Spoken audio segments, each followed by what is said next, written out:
ગુજરાતની અંદર પાટીદાર સમાજ અને એમાં પણ પાટીદાર સમાજના નેતાઓ ઘણા લાંબા સમયથી ચર્ચામાં છે। એક પછી એક નિવેદન, એક પછી એક મુદ્દા ઉછળતા આવ્યા છે। અમરેલીનો લેટર કાંડ હોય કે પછી સુરતની અંદર જે પીએસઆઈએ પાટીદાર સમાજને લઈને જે નિવેદન આપ્યું હતું એ ઘણું જ અત્યારે ગુજરાતમાં ચર્ચાનો વિષય બન્યું છે। અને હવે એવું જ એક નિવેદન સામે આવ્યું છે ભાજપના જ એક પીઢ નેતા દ્વારા। નમસ્કાર, નિર્ભય ન્યૂઝ સાથે હું છું રિદ્ધિ। મહેસાણાના કડીની અંદર સમૂહ લગ્નનું આયોજન કરવામાં આવ્યું હતું અને આ જ કાર્યક્રમની અંદર ગોરધન ઝડપિયા જે ભાજપના નેતા છે તેમણે એક મહત્વનું નિવેદન આપ્યું છે અને એ પણ પાટીદાર સમાજને લઈને।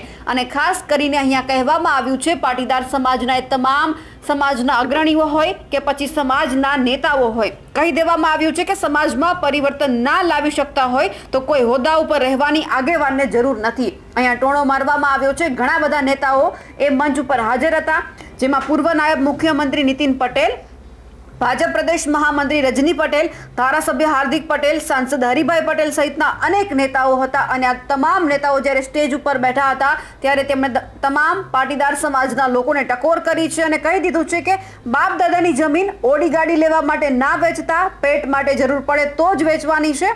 અને અહીંયા સ્પષ્ટ કહી દેવામાં આવ્યું છે કે 21મી સદી છે તો જે દારૂના રવાડે જે લોકો ચઢ્યા છે એ પણ પાછા વળજો। આપણા સંસ્કાર આવા નથી કે આપણે દારૂ પીવાનો વારો આવે, કારણ કે જે રીતે મહિલા પીએસઆઈ દ્વારા જે નિવેદન આપવામાં આવ્યું હતું કે કેટલા લોકો પાટીદાર સમાજના રાત્રે ડ્રિંક કરીને આપણી સામે આવે છે અને પછી વિનંતી કરવામાં આવે છે, એ જ્યારે નિવેદન સામે આવ્યું એ પછીનું ગોરધન ઝડપિયાનું આ નિવેદન પણ ઘણું બધું સૂચન કરે છે પાટીદાર સમાજના લોકો માટે। અને ખાસ કરીને પાટીદાર સમાજના જેટલા પણ અગ્રણી છે, નેતાઓ છે, ધારાસભ્ય છે, સાંસદ છે, એમને કે જો તમારાથી ન થતું હોય પાટીદાર સમાજ માટે તો હોદ્દા પરથી ઉતરી જજો।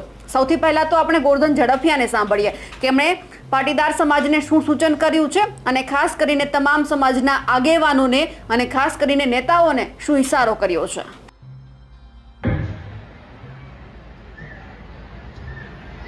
અને આ સમાજ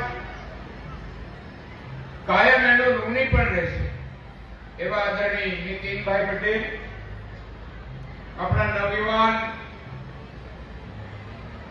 ઉત્સાહી કાર્યકર્તા અને વિરમગામના માનનીય ધારાસભ્ય શ્રી ભાઈ શ્રી હાર્દિકભાઈ, ભાઈ શ્રી વિનોદભાઈ, ભાઈ શ્રી રાજુભાઈ, ભરતભાઈ, જિગ્નેશભાઈ, શૈલેષભાઈ અને આજે જેમણે દાન આપ્યું છે એવા દાતા પરિવારના સૌ વાલા સ્વજનો, આપણે ત્યાં ઈશાવાસ્ય ઉપનિષદમાં એક પંક્તિ છે, ઈશાવાસ્યમ ઇદમ સર્વમ યત્કિંચિત તેન ત્યક્તેન પુણ્યઃ।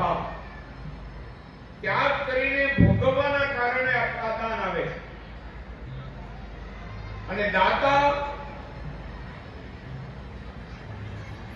સાચા અર્થમાં કોઈ પણ દાન, આપણે અહીંયા કન્યાનું દાન એમના માતા પિતા આપી રહ્યા છે, આ આપણી સંસ્કૃતિ છે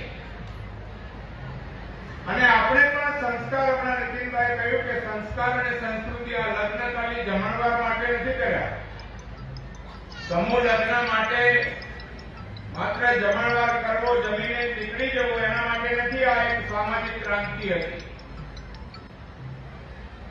જે રીતે બદલાવ કરવો પડશે એની પણ સમાજે ચિંતા કરવાની આવશ્યકતા છે। હવે ગામડામાં ખેતી ઉપર નિર્ભર રહી શકાય એવી સ્થિતિ રહી નથી અને સામાજિક પરિસ્થિતિ પણ એવી છે ગામડામાં કોઈ દીકરી લેવા તૈયાર નથી। આ સામાજિક સ્થિતિ છે। આમાંથી બહાર કાઢવાનો રસ્તો કયો? ક્યાં જશે આ બધા યુવાનો? ક્યાં જશે આ બધી દીકરીઓ?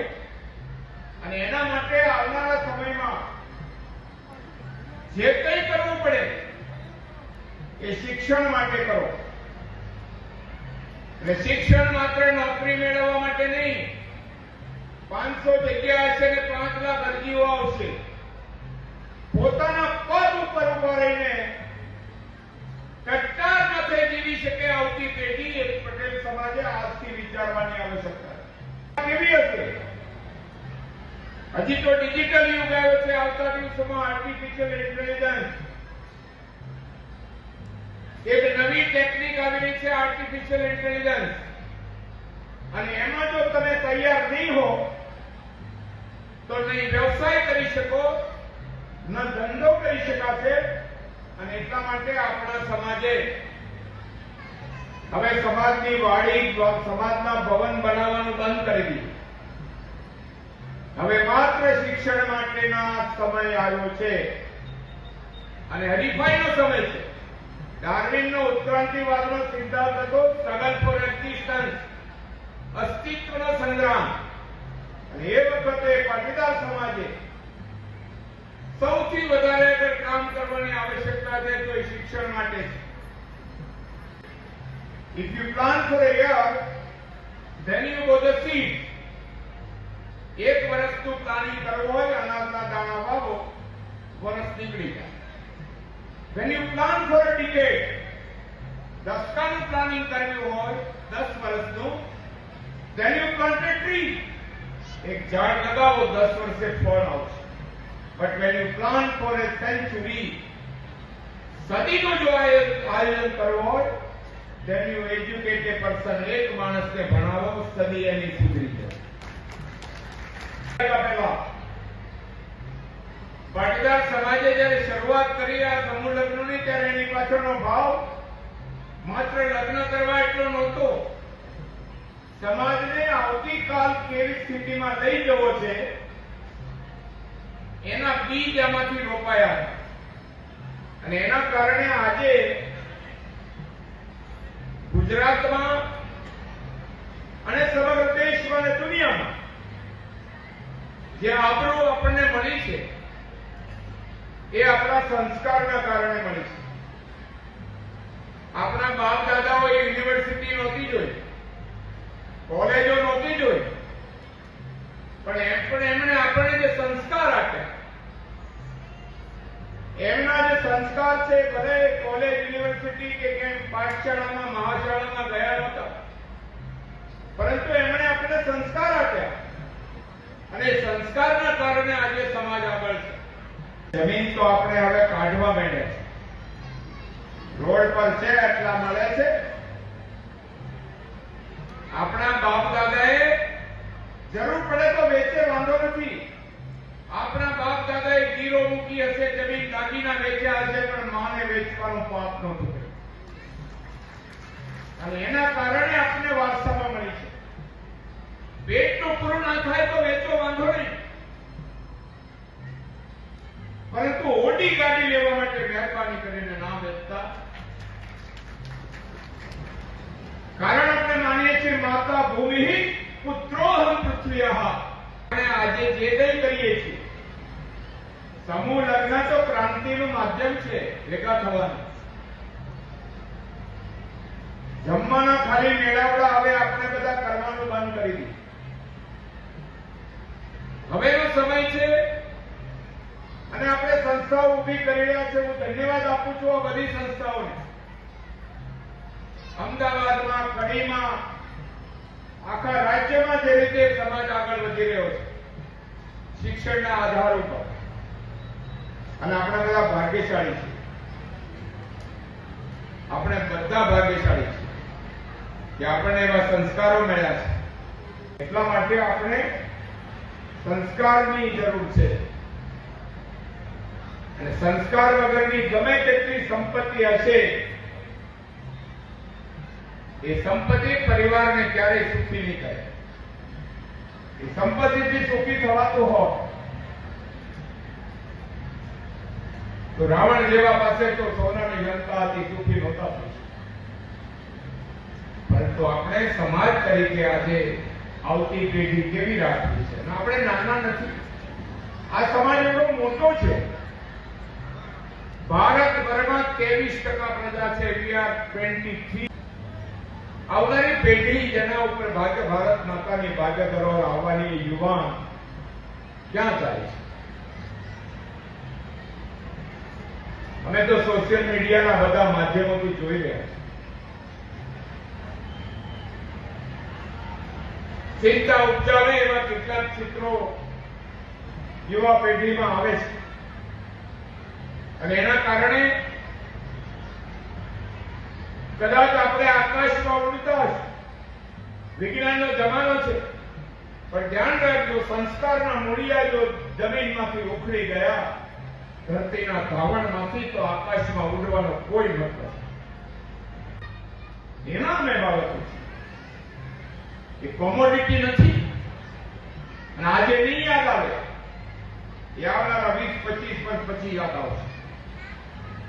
કારણ કે આજે 145 કરોડની વસ્તી છે, છતાંય આપણે 40 લાખ ટન કઠોળ બહારથી લાવવું પડે છે, 80 લાખ મેટ્રિક ટન તેલ લાવવું પડે છે ખાવાનું, અને 2060માં ભારતની વસ્તી થવાની છે 250 કરોડ.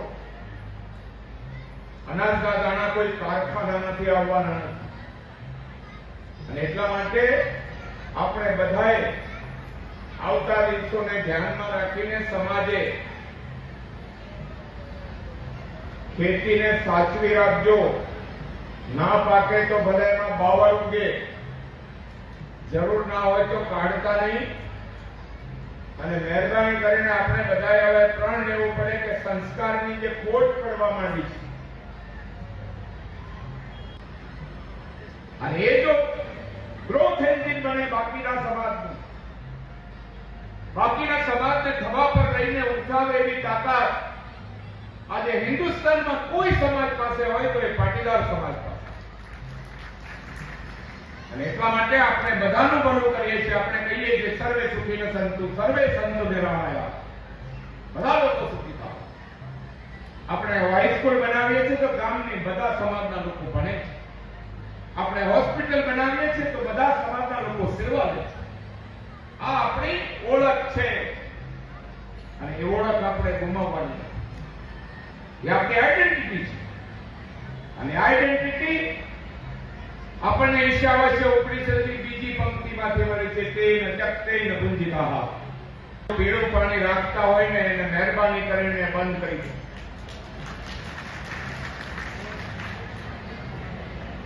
કદાચ તમને એવું લાગતું હશે તમે 21મી સદીમાં ગયા, પણ એ દીકરીને પૂછી જુઓ, એના પત્નીને પૂછી જુઓ, એની દીકરી નાનકડીને પૂછી જુઓ, આનાથી પરિણામ શું આવે છે. અને એટલા માટે આપણે બધાએ સુધરી જવાની જરૂર નથી, અંદરથી સુધરવાની જરૂર છે, બહારથી સુધરવાની કોઈ આવશ્યકતા નથી. અને એટલા માટે આપણે સમાજની, અને કદાચ ખોટું લાગે તો ભલે લાગે,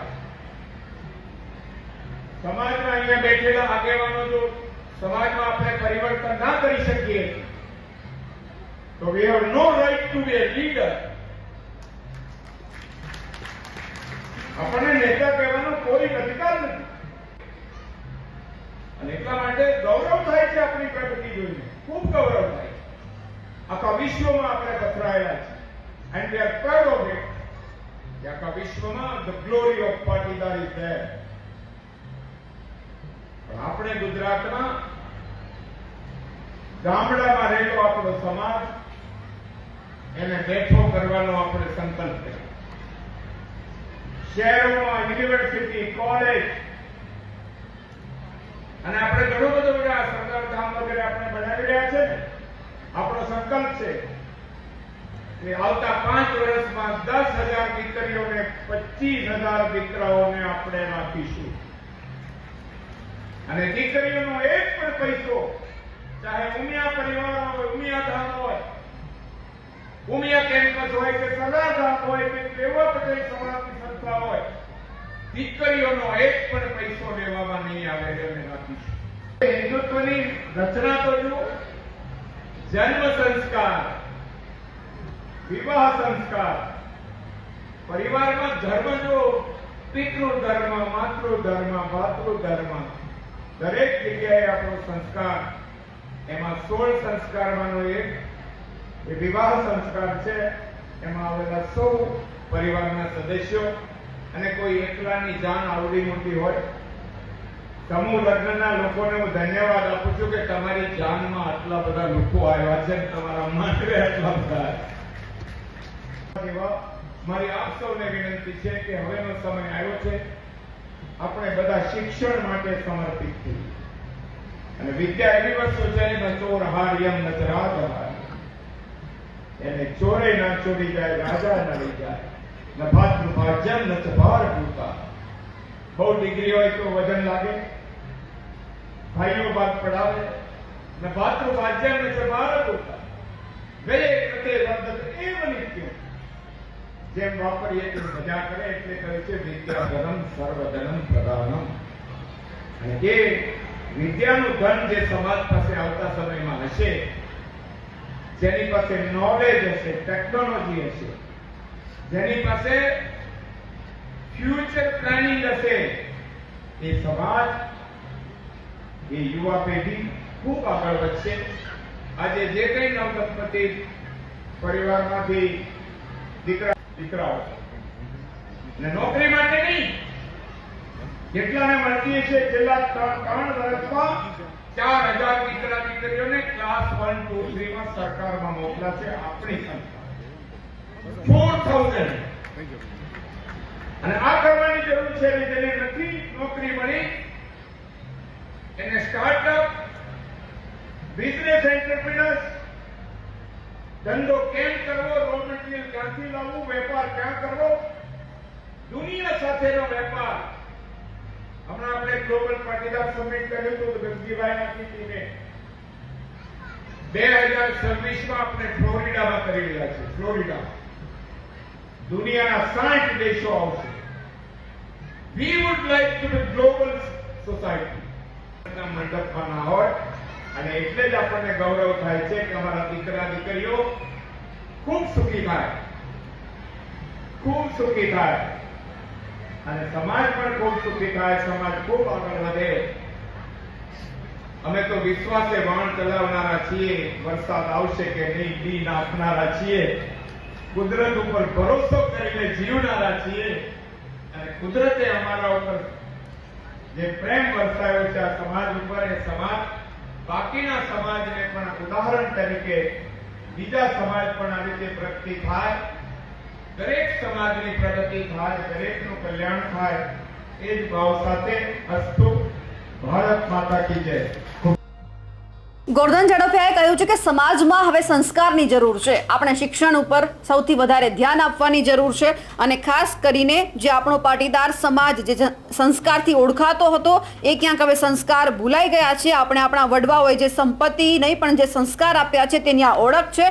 એટલે સૌથી પહેલાં તેમણે તમામ લોકોને વિનંતી કરી છે કે તમે જે અત્યારે દારૂના રવાડે ચડ્યા છો તે સુધરી જજો. પણ તેમણે દારૂનું નામ નથી લીધું અને એમણે આડકતરી રીતે કહી દીધું છે કે જે તમે પીળું પાણી ઘરમાં રાખો છો, એમનું સેવન કરો છો, એ બંધ કરી દેજો. એ આપણા સંસ્કારમાં નથી.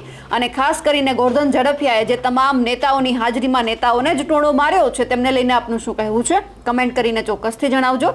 સાથે જ અમારી નિર્ભય ન્યૂઝ ચેનલને લાઇક, શેર અને સબસ્ક્રાઇબ કરવાનું ભૂલશો નહીં. નમસ્કાર.